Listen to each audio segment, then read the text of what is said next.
Bonjour et bienvenue dans VYP, l'émission qui parle des personnalités du territoire des Yvelines sur TV78. Alors aujourd'hui, c'est même une profession que l'on va mettre en lumière, celle de sapeur-pompier. Et c'est avec vous qu'on va en parler, Sébastien Frémont. Bonjour. Bonjour Grégory. Lieutenant-colonel donc des sapeurs-pompiers. Vous êtes sapeur-pompier, vous, depuis 37 ans, 31 ans comme sapeur-pompier professionnel et vous êtes le chef du groupement prévention au service départemental d'incendie et de secours des Yvelines, le SDIS. Vous avez aussi une autre casquette, on va en parler au cours de cette émission, c'est celle d'auteur. Vous avez publié plusieurs ouvrages qui parlent de la profession. Et le dernier, c'est celui-ci, le livre animé des pompiers que vous co-signez avec Anne-Sophie Baumann. Les illustrations sont de Pierre Cailloux, c'est aux éditions Tourbillon.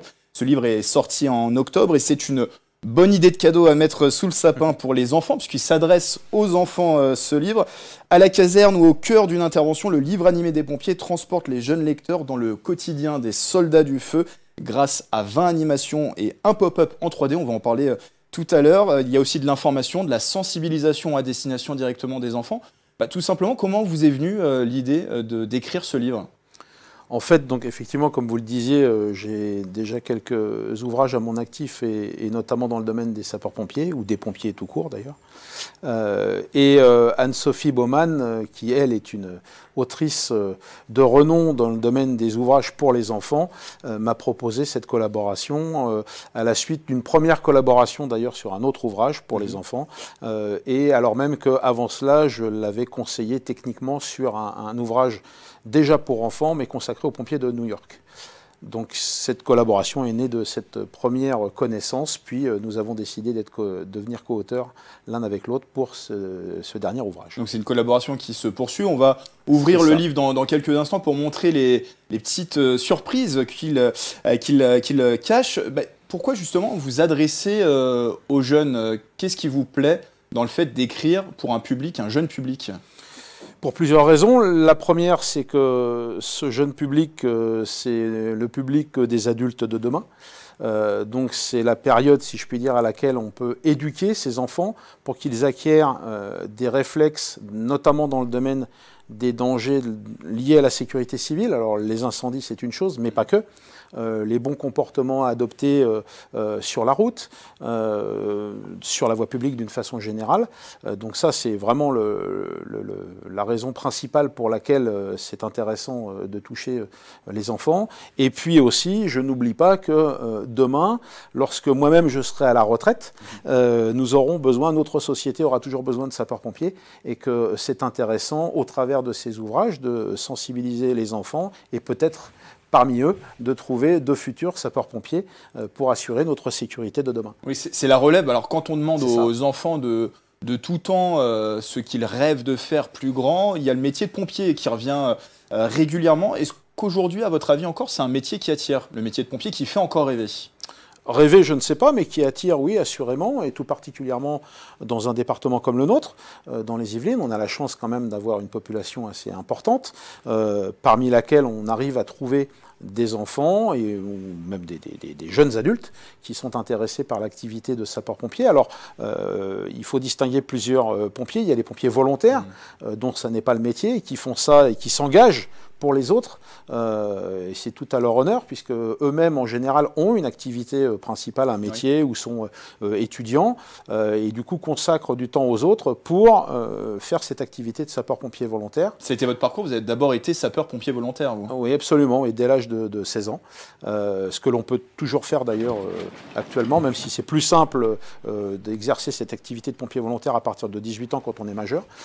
Et puis ensuite, pour certains d'entre eux qui passeront des examens et des concours, pourquoi pas devenir sapeur-pompier professionnel, donc en faire cette fois-ci leur métier, avec différents accès possibles, que ce soit sapeur-pompier pas encore gradé, si je puis dire, et qui vont donc assurer les interventions et monter dans les véhicules, et c'est bien ça, cette strate la plus importante, voire pour ceux qui poursuivront quelques études, intégrer directement la profession à la strate d'officier, avec notamment des fonctions plus d'encadrement de ces pompiers moins gradés, mais ô combien importants, puisque ce sont eux, encore une fois, qui assurent le quotidien des interventions. J'allais vous demander s'il y a une voie royale pour devenir pompier. Vous avez parlé d'abord d'un passage peut-être comme sapeur-pompier volontaire avant de devenir professionnel? Il y a des concours aussi pour pouvoir devenir professionnel, justement? Alors, en effet, idéalement, devenir pompier volontaire, d'abord, dans un premier temps, ne serait-ce que pour savoir si ça correspond à ses attentes, à l'idée qu'on se faisait de cette activité de pompier.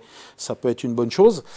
Et puis, si c'est confirmé, pour le compte, ensuite, devenir, pourquoi pas, comme je le disais, pompier professionnel, avec 2 niveaux d'entrée, même 3, mais en tout cas, le niveau non officier et le niveau officier, avec, comme je le disais, pour les officiers, plutôt de l'encadrement, des gens qui ne sont pas officiers, et qui, par conséquent, ont plus vocation à monter avant tout, bien entendu, dans les véhicules de secours, les officiers étant chargés de l'encadrement et de l'organisation des secours sur notre département. Alors, revenons au livre et on va justement l'ouvrir pour découvrir qu'à l'intérieur, eh bien, il y a quelques petites surprises. C'est un livre où il y a des petites animations. Voilà, on peut participer notamment à l'équipement du pompier. On peut mettre le casque du pompier, lui retirer, faire partir également le véhicule du pompier en intervention. Voilà, il y a tout un tas de choses et il y a aussi une page très intéressante qu'on va montrer à la caméra. C'est qu'il y a un pop-up donc qui permet de voir, je vais le montrer à cette caméra-là, et je vais le tenir bien pour qu'on puisse voir très bien le pop-up. En fait, c'est une scène de feu en 3 dimensions. En fait, on va découvrir le métier de pompier de manière ludique. C'est important pour vous qu'on associe l'information à l'amusement pour les enfants ? Exactement. Alors, en fait, la première page, il y a un scénario, bien entendu. En l'occurrence, un enfant qui a un accident de trottinette sur la voie publique. Et on part de ce scénario d'accident pour ensuite dérouler une petite histoire avec les pompiers de la caserne de la ville où se trouve l'enfant qui vont partir en intervention pour cette fois-ci éteindre un incendie, alors même que pendant ce temps, le petit garçon est emmené à l'hôpital par les pompiers où il va être soigné. Et à la fin du livre, il recroise les pompiers, mais je n'en dis pas plus sur la fin de l'histoire. On va répondre à des questions aussi dans ce livre. Comment part-il en intervention, ce genre de questions. Il y a plein de petites questions qu'on peut se poser et vous y répondez dans ce livre. Effectivement, a priori, on en apprend beaucoup sur le quotidien des pompiers, parce que même s'ils passent beaucoup de leur temps en intervention, il y a aussi la préparation de ces interventions, donc la vie en caserne, l'entretien des véhicules, du matériel, l'entretien des pompiers en eux-mêmes, si je puis dire, une activité physique, un peu de sport, des manœuvres où on répète les gestes de nombreuses fois, de telle façon à ce qu'ils deviennent quasiment des réflexes. Le jour où en intervention, on a besoin de reproduire ces gestes, que ça devienne finalement notre quotidien ou que ça devienne un automatisme. Voilà, pardon. C'est un livre qui s'adresse à des jeunes lecteurs dès 4 ans. Il faut découvrir le livre avec ses parents, j'imagine, quand même. Oui, parce qu'il y a un certain nombre de livrets pédagogiques dans l'ouvrage, avec des conseils, notamment dans la rue, par exemple, à respecter lorsqu'on se déplace à trottinette, à vélo, comment est-ce qu'on s'équipe, les équipements de sécurité à respecter, pour être au maximum en sécurité possible. Et donc, tous ces conseils-là, évidemment, il est mieux d'en prendre connaissance avec un adulte à côté pour participer à la pédagogie et à l'éducation de l'enfant dans le domaine de ces dangers. En effet, là, le petit fascicule que vous feuilletez, lui, par contre, il est à la fin de l'ouvrage dans lequel on découvre les différentes filières, justement, les possibilités de devenir pompier, que ce soit d'abord dans le domaine associatif pour les jeunes sapeurs-pompiers, qui sont donc des enfants qui ne sont pas encore majeurs, puis pompiers volontaires et, comme nous le disions à l'instant, potentiellement pompiers professionnels pour ceux qui passeront des concours. Bon, on ne va pas tout montrer parce qu'il faut acheter l'ouvrage pour découvrir la suite. Et vous l'avez dit, alors, donc on l'a dit, c'est un livre que vous co-signez avec Anne-Sophie Baumann et vous avez déjà écrit un autre livre, vous l'évoquiez tout à l'heure, Les dangers dans la maison, je fais attention, c'est sorti en 2019 qui parlait directement là, des risques domestiques aux enfants.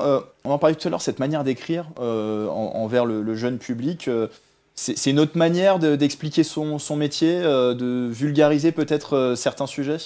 C'est en effet un sujet qui n'est pas si simple qu'il n'y paraît que de vulgariser ces sujets-là. Et c'est la raison pour laquelle je me suis associé avec une grande professionnelle. Donc, le métier, justement, c'est de vulgariser, et c'est vraiment, ça touche, et c'est important qu'elle apporte sur ces ouvrages-là.